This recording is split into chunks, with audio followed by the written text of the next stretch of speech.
Warning: the following segment may contain spoilers for the most recent Transformers comic books. Okay, so this week, issue 12 of More Than Meets the Eye came out, and as kind of befitting the end of the first year of the book, it sort of felt like the season finale for a TV show. Yeah, I'd say so. In the process of going on a half rescue mission, half searching for the Circle of Light still, the Lost Light crew sends a task force down to a Decepticon-occupied planet, and rather than follow the course of the battle itself, instead most of the issue is taken up with dealing with the outcome of that fight, which I thought was not just an interesting way to look at this story, but also another example of something we wouldn't normally get out of a Transformers story. Yeah, I agree. I thought that was handled really well, and I really liked the mechanism of certain areas being black and certain white, so you know where in the story you are at any given moment. And they even set that up on the title page Mm-hmm.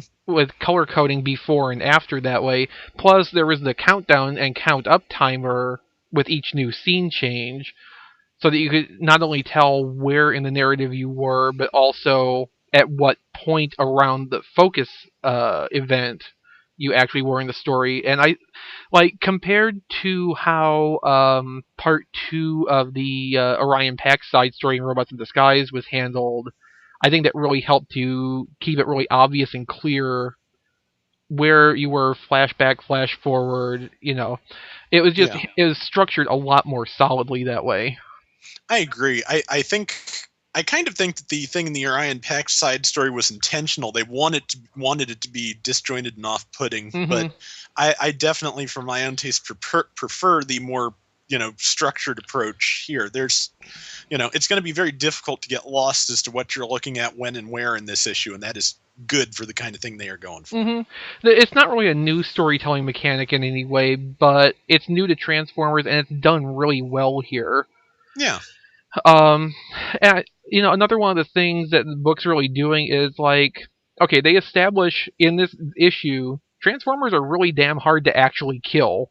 Suicide's Mm-hmm. basically impossible for one thing, and despite what we see happening or having happened to some of the characters, nobody's reported as dead yet. Mm-hmm. Which in Swerve's case was especially surprising. Yes. That was so sad. It was sad, but it was also really like real in a way too. Yeah. So I mean, what stood out to you in the book? Um.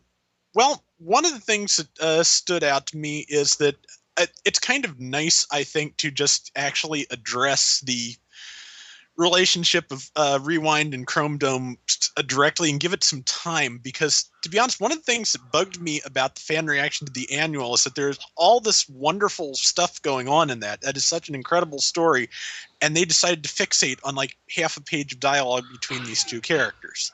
Well, here it is. It's given the time it deserves. It's handled very well, and I'm really glad they did that. Mm-hmm. The other thing that struck me is the way that they developed Cyclonus without really using a lot of dialogue. I mean, he says a fair amount in the book, but the actual things that show his development as a character and how he is gradually changing, none of it involved words. Right. It was all in what he was doing, and even body language, which is it's an amazing concept to convey that much in body language in a static format.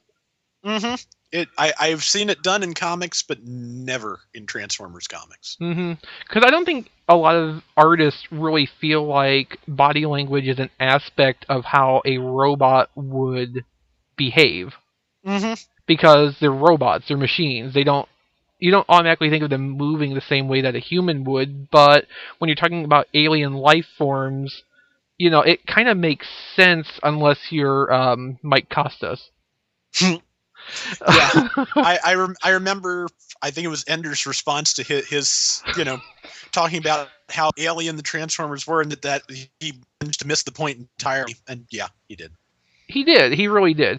Um, Another thing in this issue is Whirl, where for a while they've kind of been sidestepping what Whirl really is and mostly focusing on him in like a humorous context. But in this case, it really comes back to the forefront. This guy's a sociopath. Mm-hmm. His position on the crew is questionable at best, and this is why. Mm-hmm. And I think if anyone finds out about this, it isn't going to be good for him. No, I mean, he was already thrown off the Wreckers for trying to euthanize Springer after the events of Last Stand. Okay. I So, hadn't read that part yet, so.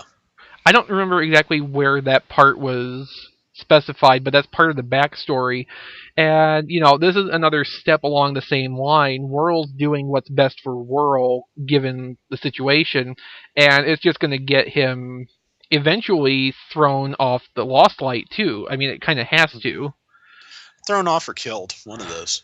Yeah, same difference. I think getting thrown off would probably make more storytelling opportunity than just Yeah. killing him outright. Because Yeah. Whirl is not the kind of character where you could expect to have like a heroically redeeming death out of him. Mm-hmm. If he's going to die, it's going to be in some miserable way that just further accentuates, okay, this guy was horrible. Mm-hmm. And I think that would kind of be a wasted opportunity since we already know this guy is horrible. Good point. And especially with the like non-traditional way the conflicts are being set up in the ongoing books right now, it really makes sense to have Whirl stay out there so he can be an antagonistic element in the future. Yeah. Um, but yeah, like I said, it's really like a season finale of a TV show in that in basically the same number of pages. I think this might have been a couple longer than a regular issue, but so much happened, and even though the book was so densely packed, the storytelling, the pacing, everything, it wasn't like it was a chore to read through. It's like you get 6 or 7 pages in, and it's like, okay, that's the end of the book, and it's like, wait, I'm not even halfway through. What? Mm-hmm. Yeah, to be honest, if it is any longer than a standard issue, it moved fast enough that I did not actually notice. It felt actually strangely brief to me, and I have to take that as a positive. So I suppose so. I mean, just to me though, it seemed like the time it took to absorb every page as I was going through felt very long to me, but in the way of, okay, I'm getting so much out of this in the process of reading it. mm-hmm. It's not like trying to decipher cluttered artwork or like really disjointed page layouts. Everything flows from one point to the next. You can plainly see what's going on. Like the panel where Swerve and Tailgate are talking about how well Ultra Magnus can fight. Mm-hmm. The panel with Magnus beating up on the knockoff Terrorcons was, I mean, you could tell exactly what he was doing. Every character in that was clear. You could tell who he was dismembering at any given point in the frame. And yes, Ultra Magnus is really good at fighting. Mm-hmm. No, I mean, that was one of the like real sticking points with me on this, is that aside from just how well the story's written, the presentation of it is so clear and at the same time so packed full of detail. There's just so much going on, and you can get all of it. It was great. I assume you're kind of looking forward to seeing where the second year of the book goes at this point. Oh, definitely. I'm going to be sticking with both this and Robots in Disguise. Yeah, I mean, More Than Meets the Eye has been such a strong book this year. I think everybody's really been taken by surprise by that, and the first year has ended on no less of a high note than any other point for the title. Yeah, I definitely agree. I have no idea where they're going with this, but I want to see it. Like, to me, this felt like more of an important event issue than even the annual was. It felt like more happened here, and that everything that did happen was more momentous or Personal. strongly consequential. And yeah, Mm-hmm. it was personal to all the characters. And that's kind of what I was starting out with this, is that the issue took a look at what happens after the battle with the casualties and the people who are connected to the casualties who have to deal with what has just happened. Mm-hmm. which I mean that's explored mostly between Chrome Dome and Rewind, but it's also with Tailgate and Cyclonus.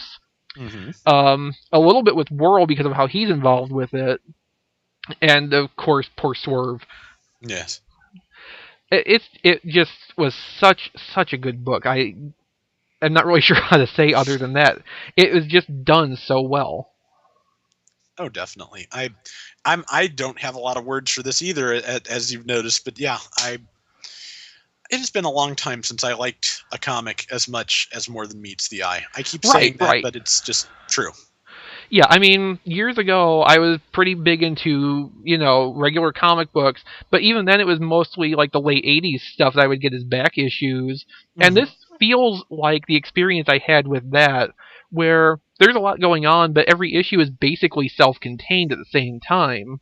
And it's not all decompressed just to fill out X number of issues for a story arc. Yeah, and that is so important. It really is. I have been sick unto death of decompression for so long now. I can't even tell you that this is, yeah. These are the kind of comics I have always wanted to be reading. I was not sure they were even possible in the modern comics industry, but they are, and believe it or not, they are Transformers comics.